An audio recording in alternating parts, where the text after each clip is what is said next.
말씀 찾도록 하겠습니다. 말씀은 창세기 47장 8절에서 9절 말씀입니다. 창세기 47장 8절에서 9절 말씀 다 찾으셨으면 제가 낭독하겠습니다. 바로가 야곱에게 묻되 내 나이가 얼마냐? 야곱이 바로에게 아뢰되 내 나그네 길의 세월이 130년이니이다. 내 나이가 얼마 못되니 우리 조상의 나그네 길에 연조에 미치지 못하나 험악한 세월을 보내었나이다 하고. 아멘. 오늘 선포하고자 하는 말씀은 약속을 기다리는 인내의 시간이라는 제목으로 말씀을 나눠보고자 합니다. 오늘 본문에서는 야곱이 130세가 되었을 때 이집트의 왕 파라오를 만나는 부분이 나오게 됩니다. 어떻게 보면 야곱의 나이로 인해서 놀라는 분위기죠. 야곱은 그렇게 자신의 조상들은 자신보다 더 많은 세월을 살다 갔다는 사실을 언급해 주게 됩니다.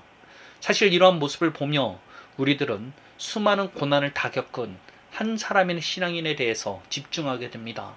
그런데 이러한 야곱의 모습을 보다가 저는 요셉을 도대체 언제쯤 낳게 되었느냐 하는 질문을 하게 되었습니다. 그 당시 요셉의 나이는 39세였습니다. 요셉은 30세의 나이에 국무총리가 되었고 6년의 대풍년을 경험한 후에 대흉년이 일어난 지 2년 후에 자신의 가족들과 만나게 되었습니다. 즉 요셉이 39살이라면 야곱은 91세의 나이에 요셉을 낳게 된 것으로 보면 되는 것입니다. 아마도 저는 요셉을 형 에서와의 재해가 끝난 후 가나안 생활을 하다가 노년에 낳았을 것이라고 생각해 왔습니다. 그런데 놀랍게도 성경은 요셉을 낳은 시기를 삼촌 라반의 집에 있을 때라고 밝히고 있습니다. 그것도 아내를 얻기 위해서 14년을 봉사했던 때입니다. 창세기 30장 25절에서는 이와 같이 말씀하고 있습니다. 25절 라헬이 요셉을 낳았을 때 야곱이 라반에게 이르되 나를 보내어 내 고향 나의 땅으로 가게 하시되. 즉 요셉을 낳았을 시기는 삼촌 라반의 집에서 14년의 시간이 흐른 뒤라는 것입니다. 그렇다면 여기서 더 이해가 가지 않는 상황이 찾아오게 됩니다. 삼촌 라반의 집에 오기 14년 전에 야곱은 무엇을 했냐는 것입니다. 삼촌 라반의 집에서 91세였는데 말입니다. 즉 야곱이 자신의 아버지와 형 에서를 속여서 집을 나서게 된 때가 77세라는 것입니다. 사실 우리는 20대 청년 야곱을 상상해 왔을 것입니다. 20대 청년이 하나님이 주시는 유업을 사모하는 마음에 그만 아버지를 속인 이러한 일 말입니다. 그런데 실제로 야곱이 77세가 되었을 때 오늘날로 따지면 노년의 나이에 아버지를 속이게 된 것입니다. 사실 저는 이 사실이 믿겨지지를 않았습니다. 야곱이 자신의 아버지를 속인 그 나이대를 생각해 본 적이 없었기 때문입니다. 그렇게 솔직히 말하면 성경이 후세에 전달되어지는 과정에서 숫자가 잘못 기입된 것은 아닌가라는 의심도 해보게 되었습니다. 실제로 어떠한 성경 학자들은 야곱의 나이가 영적인 상징 때문에 임의적으로 넣었다는 주장을 하는 학자도 있었다는 것입니다. 물론 이 정도면 양반이죠. 성경이 짜집기된 하나의 문학으로 보는 학자들도 있기 때문입니다. 그런데 곰곰이 생각해 본다면 아브라함의 아내 사라는 65세에 이집트의 파로의 눈에 띄어서 빼앗길 뻔한 적이 있음이 생각나게 되었습니다. 즉 당시 사람들은 노아가 일어나는 시기가 오늘날과 무척 다를 수 있다는 것입니다. 파라오라면 주변에 얼마나 아름다운 여인이 많았겠습니까? 그런데 미쳤다고 65세 할머니를 탐을 냈겠습니까? 비록 사라의 나이가 65세였지만 외모 노화가 일어나지 않는 청년의 모습이었기에 가능한 일이었을 것이라는 것입니다. 즉 비록 야곱이 아버지를 속인 때가 77세의 나이지만 외모만은 오늘날과 무척 달랐을 것이라는 것입니다. 그렇다면 우리가 생각했던 야곱에 대한 상상은 조금은 덜 깨지지 않았을까요? 비록 나이는 77세이지만 외모는 20대나 혹은 30대의 외모가 아니었을까 생각해 보게 됩니다. 그것이 가능한 것도 그 당시 노아의 홍수가 일어난 지 수백 년밖에 안 된 시기이기도 합니다. 즉 지구의 환경이 지금과는 무척이나 달랐을 것이라는 것입니다. 노아의 홍수 이후 인류의 수명은 이전보다 반으로 쭉 줄어들게 됩니다. 그리고 그 시대가 지남에 따라 서서히 수명이 줄어들게 되죠. 그 과도기를 거치면서 아브라함은 175세까지 살았던 것입니다. 이삭은 180세였고 야곱은 147세까지 살게 됩니다. 물론 아브라함과 이삭과 야곱이 장수한 것도 있겠지만 홍수 이후 지구 환경이 바뀌어서 수명이 반으로 줄어들게 되었고, 그 이후 지구 환경이 더욱더 바뀌어 감에 따라 인류의 수명이 점점 더 줄어들게 될 수 있었다는 것입니다. 즉 아버지 집에서 도망친 77세의 야곱이 아주 현실성이 없는 것은 아니라는 것입니다. 사실 77세의 나이가 되는 동안 결혼을 하지 않은 야곱의 모습을 저는 처음 발견하게 되었습니다. 그의 형 에서는 40세의 나이에 결혼을 하게 되죠. 그것도 이방 여인과 말입니다. 이는 그 당시 이삭과 리브가의 근심이 되었다고 합니다. 그의 아버지 이삭이 결혼할 때를 생각해 보시기를 바랍니다.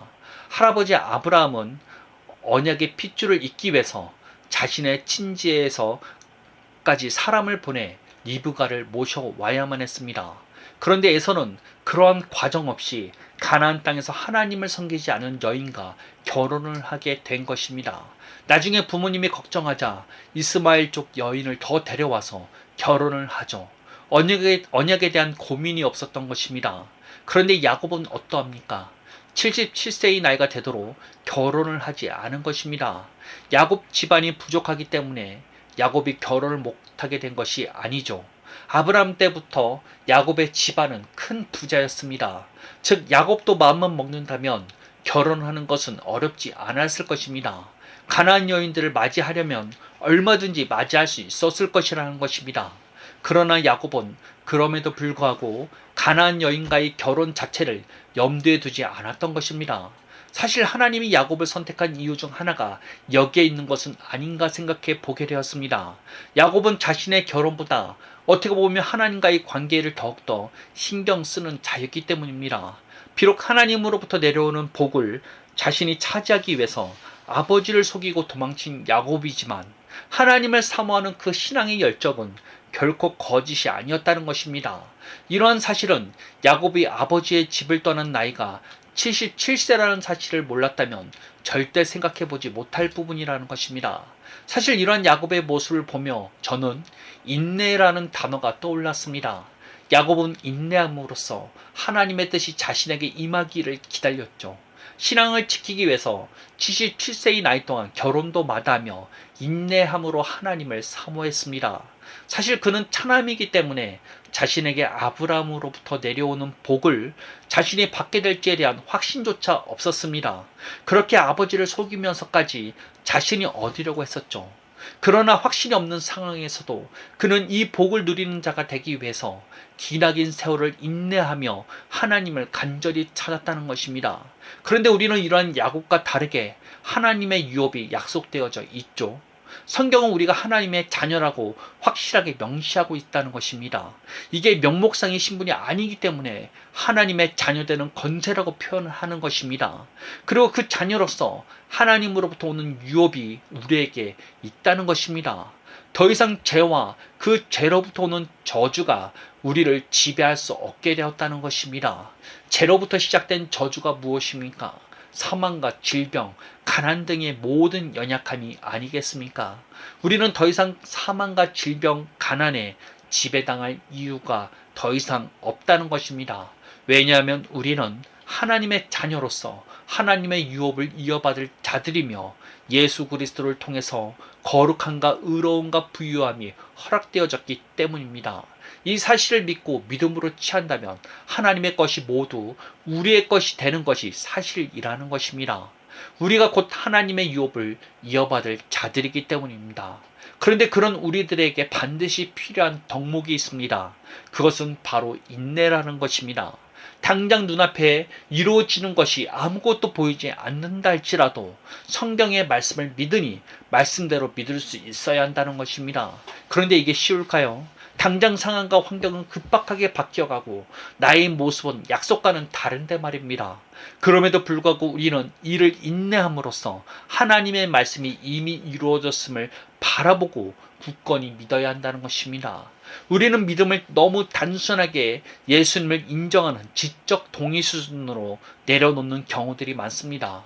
그래 놓고서는 예수님을 믿었음에도 불구하고 타락하는 자들에게는 그들이 진짜 믿음이 없었다고 쉽게 표현합니다. 즉 대부분의 신앙인들도 자신도 모르게 직접 동의 수준의 믿음이 진짜 믿음이 아니라는 것을 동의하고 있다는 것입니다.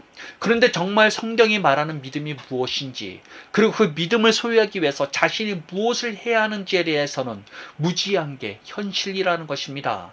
분명 믿음은 들음에서 난다고 했습니다. 이는 설교 말씀을 통해서 전달되어지는 메시지나 복음 전도라고 할 수 있겠지요. 그러나 초대교회 당시 글을 읽을 줄 아는 사람들이 얼마나 되었겠습니까? 대부분의 사람들은 글을 읽을 수 없기 때문에 말씀을 누가 읽어주고 들어야만 접할 수 있었던 것입니다. 그들이 그 말씀을 자신이 소유하기 위해서, 이를 암기 위해서 얼마나 노력했겠습니까? 이는 초대교회뿐만 아니라 이스라엘 백성들도 마찬가지라는 것입니다. 사도 베드로도 글을 읽을 줄 몰랐다고 합니다. 그럼에도 불구하고 그는 구약 성경의 약속들을 척척 기억하고 그를 인용하죠. 그 말은 분명 귀로 들었다 할지라도 이를 암기하고 자신의 마음에 평생 품어왔다는 것입니다. 그리고 시편 1편에서는 묵상하는 자를 복 있는 자라고까지 하죠. 즉 비록 이스라엘 백성들이나 초대교회 성도들은 글을 읽을 줄 몰라도 이를 듣고 자신이 소유하기 위해서 묵상함으로 아예 외워버렸다는 것입니다. 제가 무슨 말을 하기 위해서 이런 말을 하는 것일까요? 믿음은 들음에서 납니다. 그 당시 사람들의 말씀을 듣고 흘려보내는 것이 아니라 이를 암송하고 마음에 새기기 위해서 묵상하는 것까지 연결시켜야 한다는 것입니다. 진짜 믿음은 그러한 과정에서 단단하게 만들어지는 것입니다. 인간의 의식은 말에 영향받게 되어 있습니다. 특히 자신이 하는 말들이 그 사람의 의식에 가장 반영되게 되어 있다는 것입니다. 즉 말씀을 듣고 이를 주야로 끊임없이 묵상하는 자에게는 그 말씀이 그의 의식이 되어 간다는 것입니다. 의식까지 말씀화된다면 그 사람은 어떤 상황에서도 말씀대로 생각하기에 말씀대로 믿는 자가 맞는 것이죠. 우리가 진짜 믿음을 소유하기 위해서는 반드시 말씀을 듣고 그 말씀대로 주야로 묵상함으로써 우리의 의식까지 철저하게 새롭게 해야만 한다는 것입니다. 그런데 말씀으로 우리의 의식까지 새롭게 한다고 해서 그 말씀이 즉각 일어날까요? 그렇지 않다는 것입니다. 상황과 환경은 꼭 약속과 반대되는 것 같이 날뛸 뿐이라는 것입니다. 그런 우리들에게 필요한 것이 인내라는 것입니다. 우리가 말씀을 주야로 묵상함으로써 의식까지 말씀화시키는 믿음을 소유한다 할지라도 상황은 요동치며 약속과는 정반대같이 흘러간다 할지라도 포기하지 말고 인내함으로써 주의 뜻이 이루어지는 것을 기다려야 한다는 것입니다. 사실 하나님을 우리가 조종할 수 있는 것도 아닙니다. 우리는 말씀대로 믿기만 한다면 적절한 시기와 때는 오직 하나님이 정하신다는 것입니다. 저번 주에 소개했던 요셉을 기억하시길 바랍니다. 그는 바로의 두 신하의 꿈을 해석해 줌으로써 분명 풀려날 기회가 있었습니다. 그런데 놀랍게도 풀려난 신하는 요셉을 잊어버리죠. 그리고 2년이 지난 후에서야 신하는 요셉을 기억하고 파라오 앞에 데려가게 됩니다. 만약에 요셉의 바람대로 그 신하가 요셉을 잊지 않고 바로 풀어줘 버렸다면 어떤 일이 일어났겠습니까?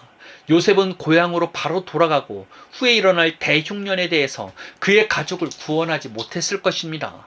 이와 같이 하나님의 때와 시기는 우리의 조급한 바람과는 무척 다를 수 있다는 것입니다.